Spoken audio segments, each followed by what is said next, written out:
Namaste, and welcome to our continuing series, Interviews with Disciples and Devotees. And today I'm honored to have Priti with us. Priti, please share some of your early years background you say you are a devotee of Krishna, disciple of Krishna, your family and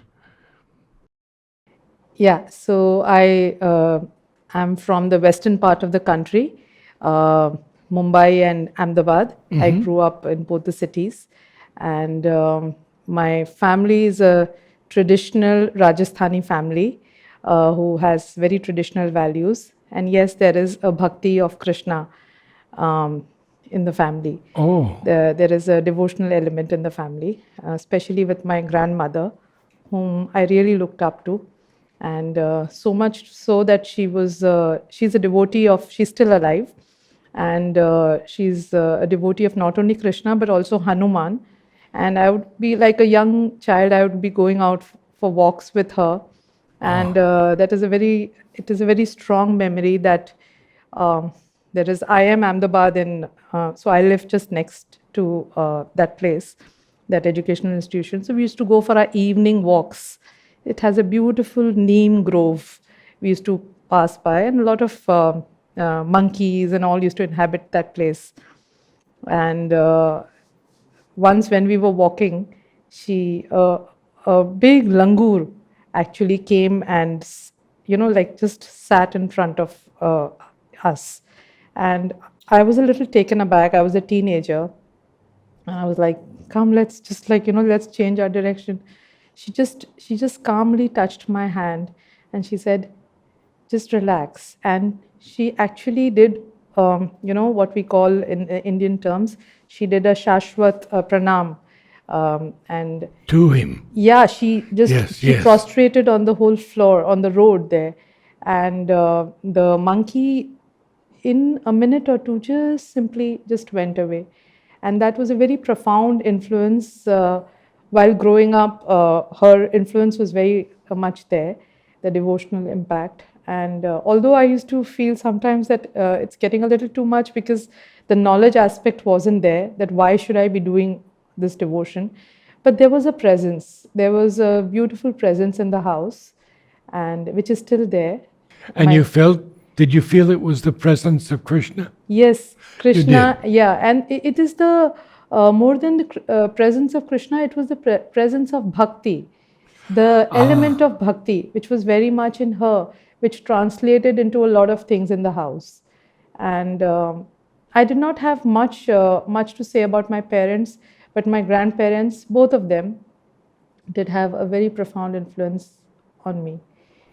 Can you tell me a little bit about your schooling and your studies and maybe your creative aspect Yeah. also? So I have grown up in mostly in Ahmedabad, and I was a girl who was very interested in arts, in fine arts. I was attracted both towards the sciences and the arts, and I had a natural a good hand at drawing, and pursued fine arts on my own. I had a beautiful teacher, a drawing teacher, who would come to my house, and we would just go, like the old days, we would just go out and do landscape painting and all of that. Like she introduced me to a very different way of how people learn art. Otherwise, I would not like to copy art or do all of that. And she introduced me to the great masters, the European masters, and to Indian artists.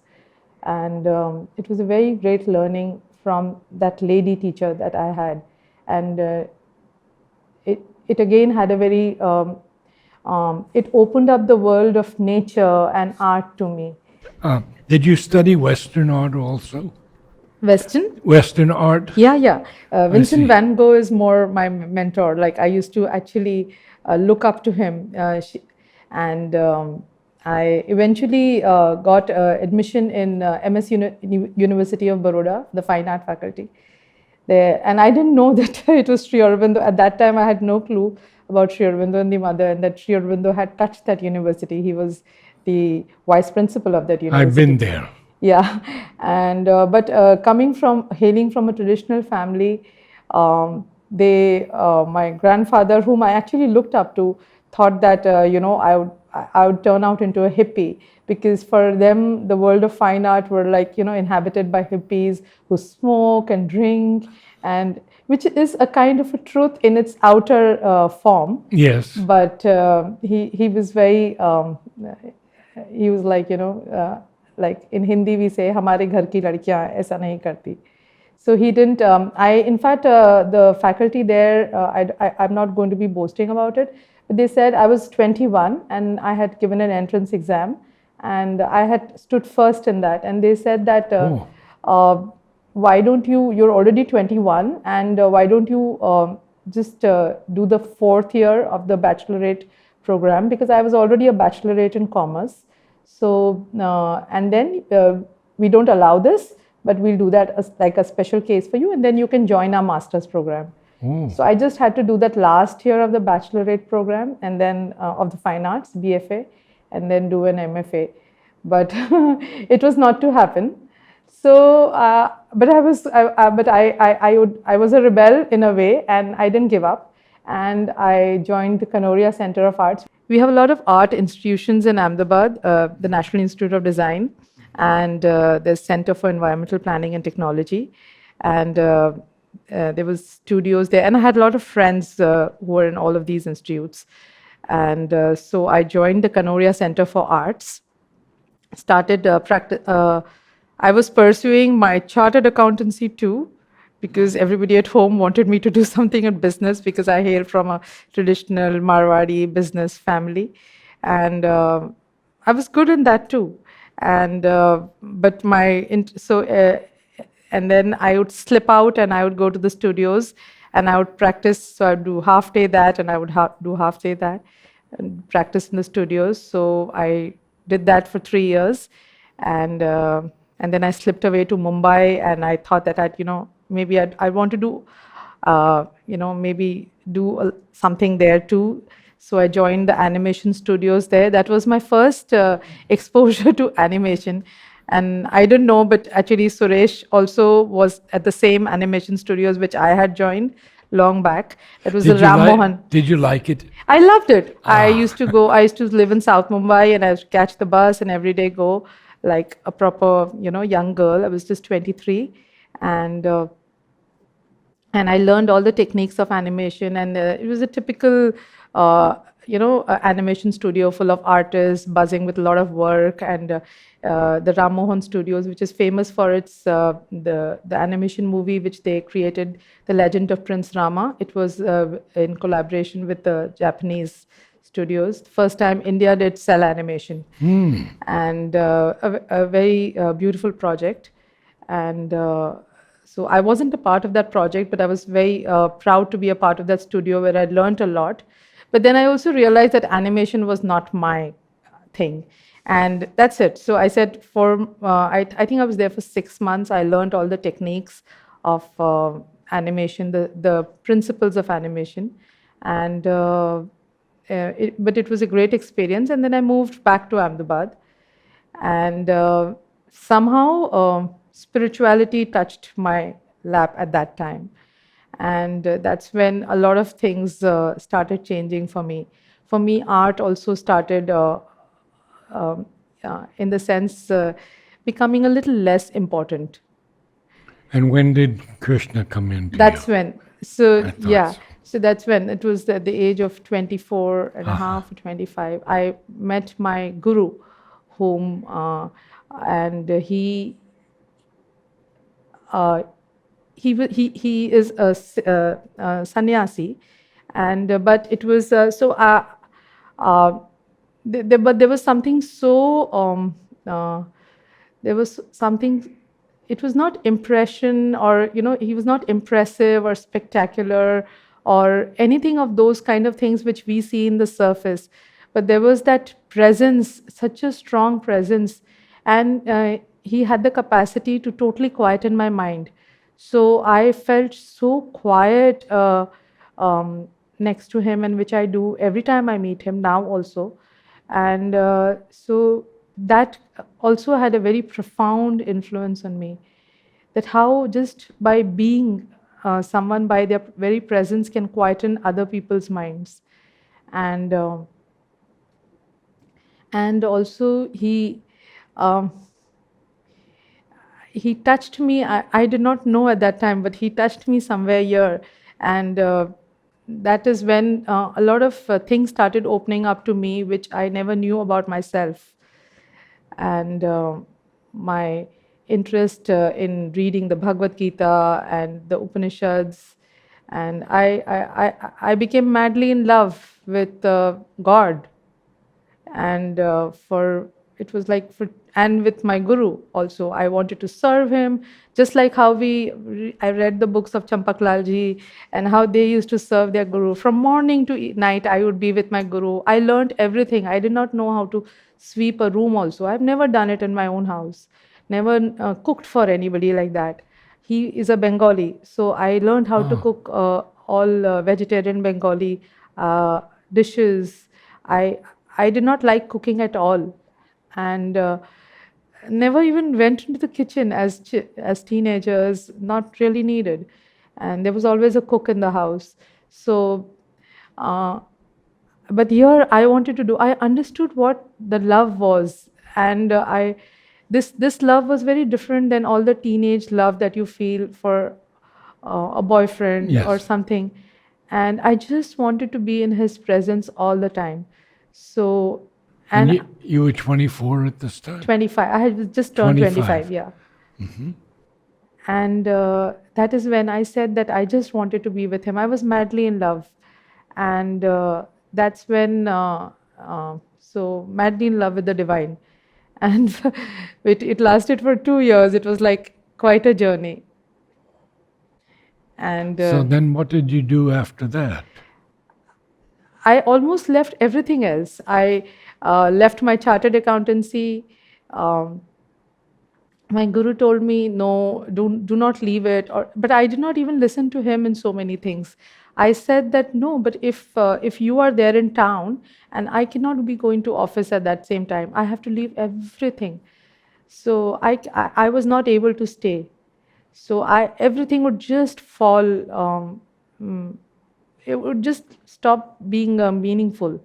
So I would just leave everything, and I would just be wanting to be with him, just serve him, listen to whatever he is saying.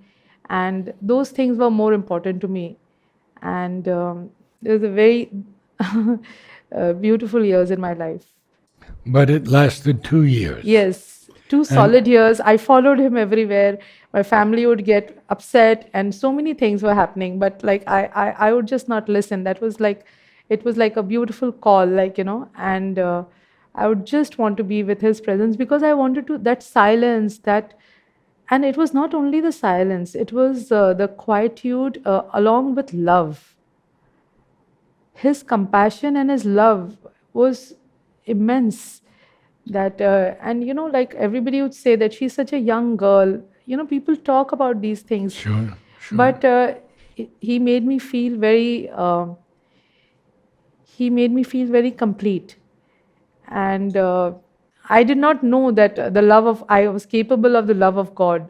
I really did not know till then. Yes, as I told you, my family was religious, and I had seen the presence, and I had felt it in my house with my grandmother, but that was it. But this was very strong. When did you come in touch with Sri Aurobindo and Mother? So this was, as I told you, I had attended Shraddhaluda's one Right? talk in Mumbai. This was Mo- when I was 28 or 29.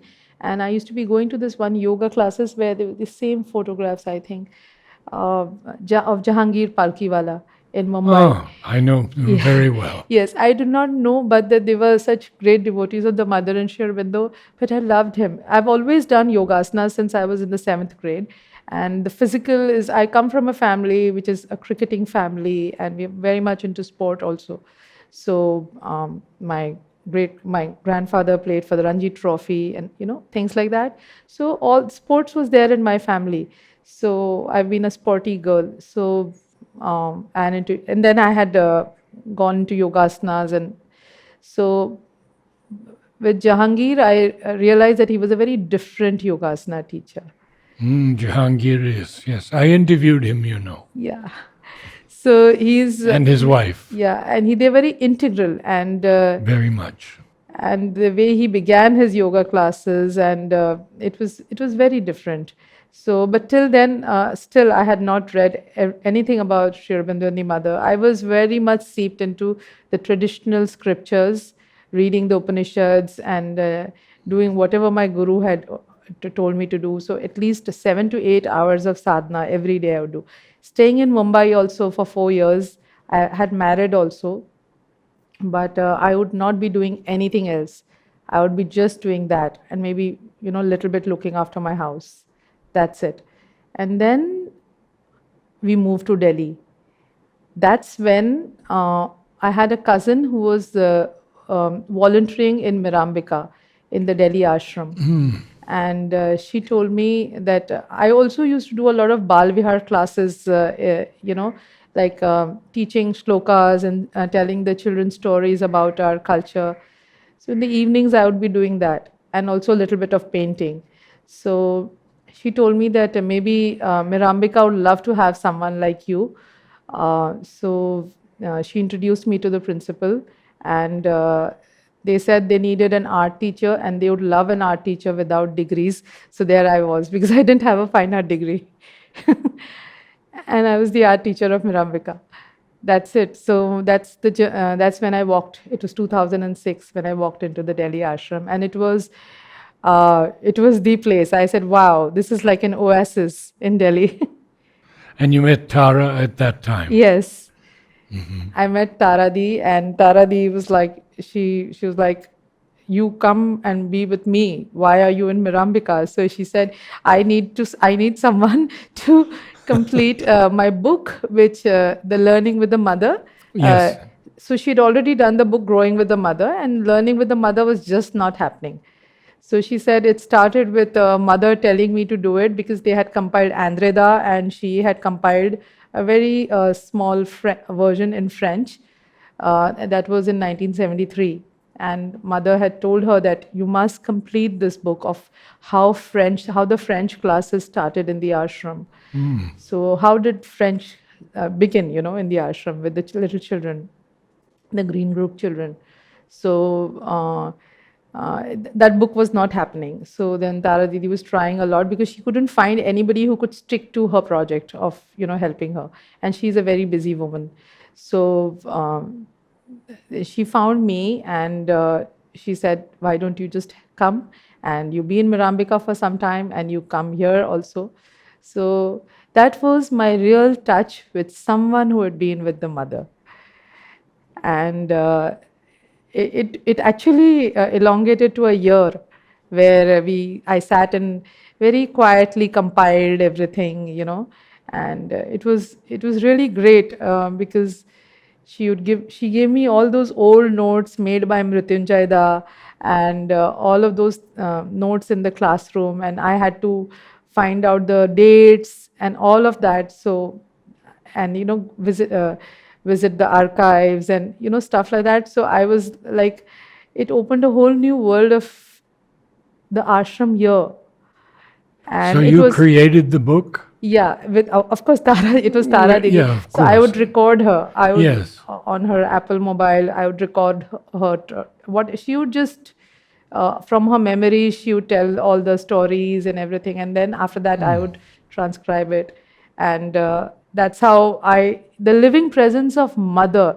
started enveloping me, and I actually saw how I saw the love of, again, I saw the love of Tara Didi, how she would just say, "Come into my room," and then she would just leave the room open. And she would leave tea for me, and all of chocolates and biscuits and things like that.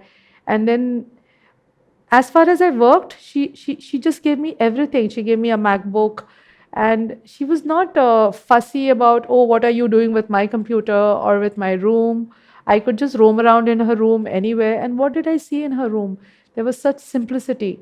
There was just this beautiful picture of herself and the mother, and that's it. And books, and I was amazed at at her. at her discipline, at the way she commands things, and at her simplicity. So and the stories of mother and the ashram actually started enveloping me. So I thought I felt very blessed. I really felt very blessed, and um, I started falling in love with the mother too, but not really that much. Still, there was something still missing.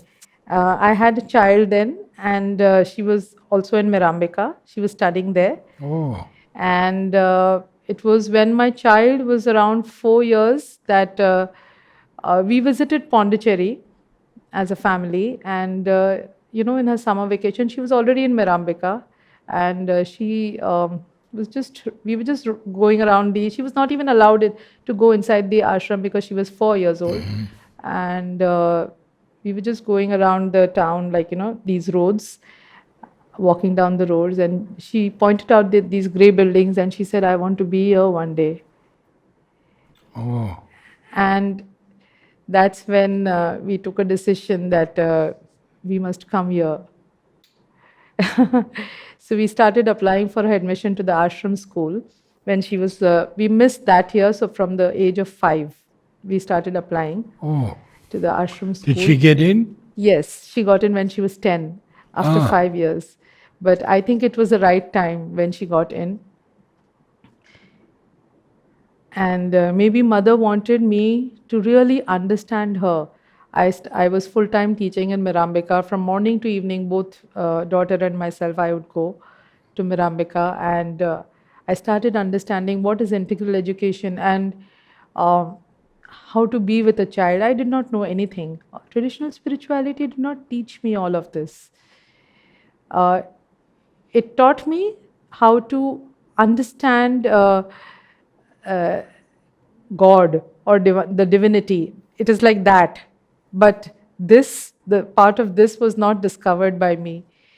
And so I started discovering the world through Mirambika, through the world of integral education. And then I think it was when it was the right time. I had a beautiful experience in Pondicherry. I was volunteering in the dining hall. And just before my daughter got admission, I did not even know that she's got admission. It was the month of May. In the summer vacations, we had come down.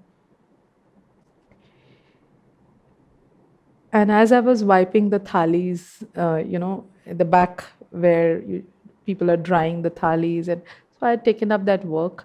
It was as if I was enveloped with that, as if I'm doing my Guru Seva, and there is no difference between my Guru and the mother. Everything almost became one. And there are these big photographs of the mother there. It was as if the whole world had become her. Even my Guru had, just gone into her. So I got that experience, and I knew now that Pondicherry is the place for us. And it was then in July. It was, in fact, on the Guru Purnima day that I came to know that we have got admission here. My daughter got admission here. We have got admission is the right word. I was also admitted. Wonderful. And that's how we walked into Pondicherry, 2018, October. 18. Yeah. So let's fast forward to your work on the film. So when, as Shiv Kumar has mentioned, that the idea was seeded in 2020, and then in 2021, the project, it was at mother's birthday that the project was launched. 2021. And I'm working in the same department, right? So in the integral education department. And I was just sitting there, and they were talking. And then he came and shared everything. And I said, I want to be a part of the project because I feel that mother is calling me to be a part of this project. And that's it. And I was a part of the project. And since that day, there were many people who said that, how will, because the project was with a very big film budget. That's what my roles, I actually went into that role of being the taking care of the finance of the film. It was as if mother wanted me to do it. And although art and animation were my forte, of course, I did give feedback, and I was very careful about giving my feedback and all the whenever we had to give for the art. But I think my role was more with the finance, and where I felt, where everybody said that how will we raise 2.6 crores? Yeah. It's a big thing. And we did not have we did not want to do this project with the support. Of course, Sri Aurobindo Society, it is under the aegis of Sri Aurobindo Society, but we wanted to do it in a new way. We wanted it with the funds, with the donations of the devotees. But how do we do it? How do we collect money without even showing them anything? Even it was before before the trailer had come. Before the trailer. Yeah. Still, we had to still raise 16 lakhs for the trailer. So how do we do that? And it was just, I feel, just praying to her and just letting her take charge of the project. And that's how it started. We just had to pray and something would come. And then once that movement would come, we were very careful that we do not let anybody dominate us. That, supposing anybody has given donation, that, dictate I to want us. this, yeah, I want this, yeah. and I. The donations has to be from a very pure, place where there is no demands. So we were very careful of that, and somehow it was the faith that carried us through, the whole team. And we all prayed together. It was a great learning in this project of how the project actually grew very organically. Every Saturday we would have a meeting. Every Saturday since 2.5 years, we've had a meeting, an online meeting, where there are people from Auroville, Manoj and Rahul, and there were people from Hyderabad, Srinivas and Archana, and Shiv Kumar and I were from Pondicherry. We would meet and we would discuss every little detail, and then we would work on it. So back in Pondicherry, in the office, Shiv Kumar and I would work on it, and of course the team would help us in whatever way they could.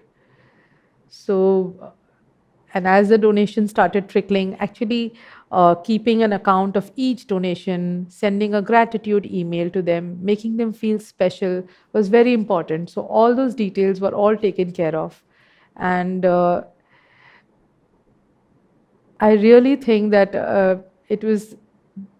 this project is as if it is her force that is manifesting, as if she wanted to tell the story of Sri Aurobindo, and in her way, where we had to even introduce Huta's paintings to the team, the Studio Exorus, to the way art is done here in the ashram, to the art styles, and how mother wanted a new form and new ways to say things. And this was so